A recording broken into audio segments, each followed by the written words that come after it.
Vale a pena um adulto ler Harry Potter? Sim, mas tem um porém que eu vou contar pra vocês lá no final do vídeo.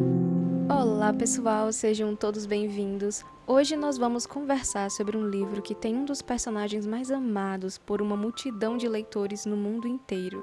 Sei que muitas pessoas ingressaram nessa vida de leitura por causa desse e dos outros livros dessa série. Por isso, de uns tempos pra cá, por pura curiosidade, me bateu uma vontade de começar a ler essa série também. E eu estou falando nada mais nada menos que da saga de Harry Potter. Eu já concluí a leitura do primeiro livro, Harry Potter e a Pedra Filosofal. E para minha surpresa, desde as primeiras páginas eu fui fisgada pela história. Deu para notar que a autora caprichou bastante nesse livro. A escrita da J.K. Rowling flui com naturalidade, tem humor, muito senso de humor, ritmo, diálogos afiados e uma trama envolvente. O bom é que esse não é o tipo de livro que o leitor precisa decifrar o texto, mas apenas se abandonar, se deixar levar pela história e conhecer aos poucos esse mundo que nos é apresentado. Acho que quase todo mundo conhece mais ou menos qual é o enredo dessa história, mas eu vou contar um resumo bem rapidinho para ninguém ficar perdido na história. O livro começa mostrando os Dursleys, uma família normal e avessa a qualquer tipo de coisa que eles não compreendam ou consideram estranhas. Certa manhã, o Sr. Dursley sai para o trabalho, no que parecia um dia comum, mas ele acaba se deparando com coisas perturbadoras no meio do caminho, como um gato lendo um jornal na rua, inúmeras corujas voando durante o dia, pessoas com roupas estranhas, comentando sobre um tal de você sabe quem que foi derrotado, e no meio disso, ele ainda escuta um nome familiar, o nome Potter. Isso o deixou muito inquieto, porque esse é o sobrenome da parte esquisita da sua família, da família da sua cunhada, Lilian, irmã de sua esposa Petúnia, que Petúnia costumeiramente fingia não existir. Para manter sua tranquilidade de espírito, o Sr. Dursley tenta convencer a si mesmo que essas pessoas estavam falando de outra família Potter. Só que, naquela mesma noite, um bebê é deixado em sua porta por 3 figuras misteriosas e no mínimo peculiares: alvo Dumbledore, Minerva, McGonagall e Hagrid, vindos literalmente de outro mundo, o mundo dos bruxos.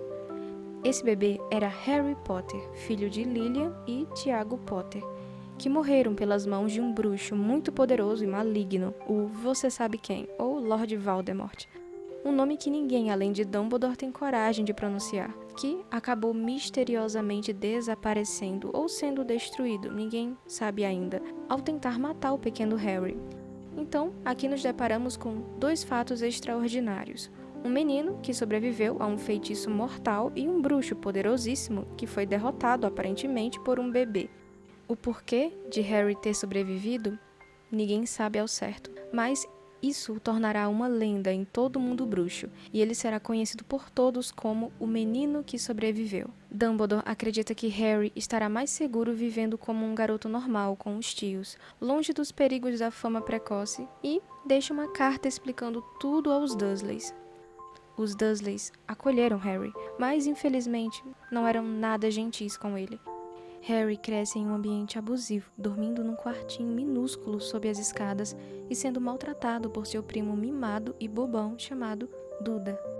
Mas tudo muda no seu 11º aniversário, quando Harry recebe uma carta de Hogwarts, uma renomada escola de magia. Seus tios sabiam o que isso significava, mas tentaram a todo custo esconder a verdade de Harry. E quanto mais cartas chegavam, mais desesperados eles ficavam para destruir cada uma delas antes que Harry descobrisse tudo, pois até então ele não sabia nada sobre bruxos, magia e etc. Essa foi uma das partes mais engraçadas do livro e angustiante também, porque a todo momento eu fiquei naquela expectativa, na torcida para Harry ser resgatado logo dessa família cruel e sem noção. O Sr. Dursley chega ao ponto de tirar todos de casa e levá-los para um lugar bem distante, com a esperança que os correios não os encontrassem. Mas todo o esforço dele foi em vão, porque eis que surge Hagrid, um fiel amigo e funcionário de Hogwarts, para resgatar Harry e levá-lo para Hogwarts. Hagrid fica escandalizado em perceber que Harry não sabia nada sobre o que estava acontecendo. Não sabia que era um bruxo, muito menos sobre a verdadeira causa da morte de seus pais.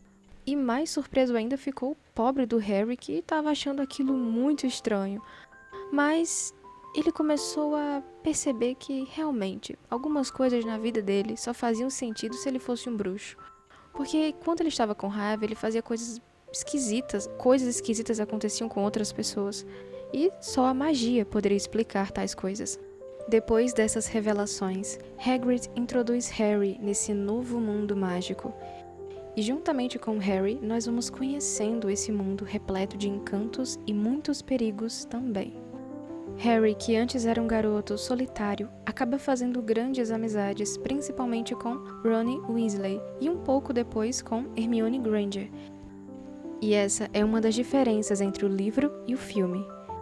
Harry, Ron e Hermione não se tornaram amigos de forma tão imediata como é retratada no filme. Levou um tempo para que eles se aproximassem. Na verdade, os meninos achavam Hermione bem chata no início, e ela era mesmo, mas depois ela vai melhorando. Porém, nem tudo são flores em Hogwarts, e Harry acabou conquistando a antipatia de Draco Malfoy, um menino arrogante e snob, que não deixa Harry em paz, e busca a todo custo que ele seja expulso da escola. Em meio a aulas de feitiços e poções, Harry tenta não reprovar de ano enquanto lida com um professor implicante, um trasgo, um dragão, as provocações de Malfoy e um mistério envolvendo o roubo da Pedra Filosofal, um objeto mágico capaz de produzir o Elixir da Vida, que está de alguma forma ligado com a ameaça do ressurgimento de Lord Voldemort. No final de toda essa aventura, Harry, Ron e Hermione consolidam a sua amizade e fazem várias descobertas. Harry descobre por que sobreviveu ao ataque de Voldemort na noite em que seus pais morreram, e também passa a ter certeza que Voldemort ainda está vivo e que o mal não foi derrotado. O livro termina com Harry voltando para a casa dos Dursleys para passar as férias. Isso poderia parecer um tormento, mas agora ele não está mais sozinho. Fez amigos e encontrou seu lugar no mundo. E as dificuldades no meio do caminho se tornaram mais fáceis de suportar. Eu simplesmente amei esse livro e não vejo a hora de continuar a leitura dos próximos livros. Admito que gostei bem mais do livro do que do filme, mas o filme é ótimo também. Vou deixar aqui na descrição do vídeo o link de compra da Amazon desse e dos outros livros de Harry Potter. Lembrando que se vocês comprarem usando o meu link, vocês me ajudam bastante. Não esqueçam de deixar um like e comentem aqui se vocês já leram o livro ou se já assistiram ao filme e qual deles vocês preferem. Sobre o filme, ele é relativamente fiel ao espírito e ao enredo geral do livro. Elementos icônicos são preservados, como a cena do chapéu seletor, que é uma das melhores cenas do livro e do filme também. A entrada de Harry no time de quadribol, o cão de 3 cabeças e o espelho de Ozeged, que revela o desejo mais profundo e desesperado de quem o observa. O ambiente e a atmosfera da história também foram mantidos, como na representação de Hogwarts, do Beco Diagonal e do Banco de Gringotts, que foram representados com fidelidade, transmitindo o encanto e o mistério do mundo mágico. Além disso, a personalidade dos personagens principais também é mantida, com uma ligeira ressalva para a personalidade de Harry e Ron, que no livro são mais afoitos e briguentos do que no filme. A mudança mais significativa, na minha opinião, está em Ron, que se mostra mais corajoso e com mais atitude no livro. Uma coisa interessante é que no livro há mais detalhes do dia a dia de Harry com seus tios, os Dursleys, e chegamos até a conhecer um dos amigos de Duda, que também maltratava Harry. Outra diferença em relação ao filme é que no livro há uma subtrama sobre o nascimento e contrabando de um dragão, que culmina na detenção de Harry, Hermione e Neville, um outro amigo de Harry, na Floresta Proibida. No filme, o motivo dessa detenção se dá de uma forma mais simplificada. Nessa Floresta Proibida, eles acabam encontrando com os centauros, e eu achei que no livro essa cena ficou bem mais eletrizante e misteriosa. No fim, essas diferenças entre o livro e o filme só tornam essas duas obras únicas.